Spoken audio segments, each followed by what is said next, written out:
I'm not a graffiti artist or a graffiti writer.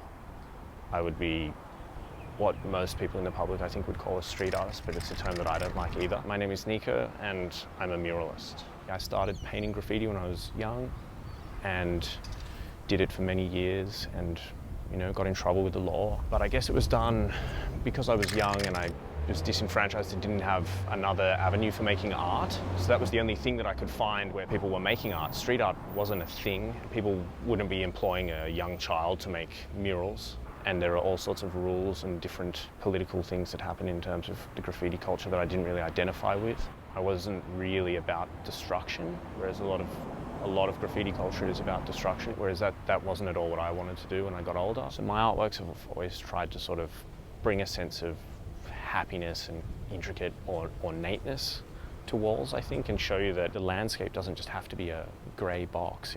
It could be anything.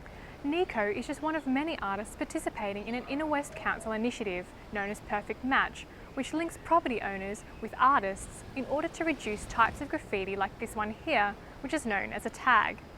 Tags act as a graffiti writer's signature.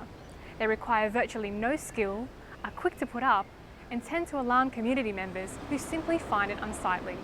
If you want to do one of these amazing pieces that takes up the side of a house somewhere, okay, it costs a lot of money in paint and it takes hours and hours to do. And if that's going to get buffed or covered up in brown paint within 6 hours of you doing it, then the chances are it's just, oh well, bugger it, I'll just drop a tag and move on. And places like Marrickville have thought, well, if people in our community are telling us that they like the murals, how can we facilitate the murals? Perfect Match is a program where we try to take council out of the equation. Basically, it's part of our ways of tackling unwanted graffiti by providing highly tagged sites and offering them to residents and artists and saying, would you like to collaborate with an artist to develop a site-specific work on your own property or on a building or a business? We go and meet the property owner, we take them 2 or 3 artists and say, which do you like? Shall we bring them in for a meeting? And then they meet and they talk and they get inspired, and then the artist will go and come up with a concept, and they might go back to the resident and they go, I love it, or the resident might go, I don't like it. So it's back to the drawing board. People want to try and approve it, which generally is what happens with a lot of the council-based stuff, then it's not really what we were making, it's a different thing. Often it's very difficult, but you have fantastic outcomes where people go, wow, look at that artwork, and it doesn't get tagged. So it's a very multi-layered project, which hopefully will go for many years. While some communities, like the Inner West, have embraced street art, others are rolling up their sleeves in preparation for an annual graffiti removal day on October 30th. Roger, who runs a graffiti removal project on Sydney's North Shore, is one such keen volunteer. You can't put a mural up in every single place that you find graffiti. People in the community hate graffiti. There's a very strong feeling about graffiti indeed, more so than what you might naturally think. So therefore, reversing it around, people are very grateful to see that people are prepared to get rid of it and take it off. When I first took up the project, Rotary hasn't got any money, and nor have I for that matter, and obviously there's quite a bit of cost involved. So what happened is that I devised a model, and the model really is based on a grant from council. I was lucky enough to get Dulux Paints to provide all the paint free. So the community itself is happy to provide funds and so on. If somebody turned up with some rollers in some parts of Marrickville to cover up the graffiti, the residents would be out there in a flash saying, don't take away my mural. I love that.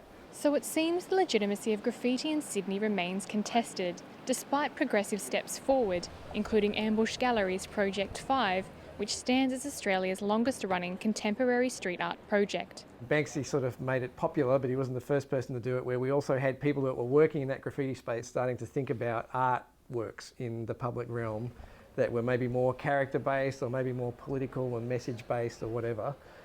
Stuff that maybe was written for a wider public. And so stylistically, that eventually came to be known as street art. When you go and do surveys in a community and ask them about graffiti, overwhelmingly what people tell you is, oh, I don't really like the tags, but like those colourful murals, they're cool. There are places in the world where real art has been made by just giving people the permission or not cracking down on certain things, which is what you see in sort of Newtown and in the Inner West. because the rules are very lax there around it with the council, you end up with a lot of just sort of beautiful artwork. People have such a sense of ownership because it's not just an artist imposing a work on the community or the council imposing, it's actually the community developing that work. Graffiti removal day, it's only a very short time indeed. It's not a long time, might be 2 or 3 hours. You've done something for the community as well as the person who owns the property. The impulse behind something like Graffiti Removal Day is that it's about, for lots of people that are participating in it, caring for their local environment. So my message to the people that are doing that is just to not think that you're the only ones that care. If you were to meet some of these people that are writing the graffiti and doing the street art, you'd find that they care just as deeply about the urban environment as you do. And maybe let's talk about that. Are you ready? Are we rolling? Okay. So you go 1, 2, 3. It's good stuff, guys. We're getting some gold. Oh yes, despite the fact it looks magnificent,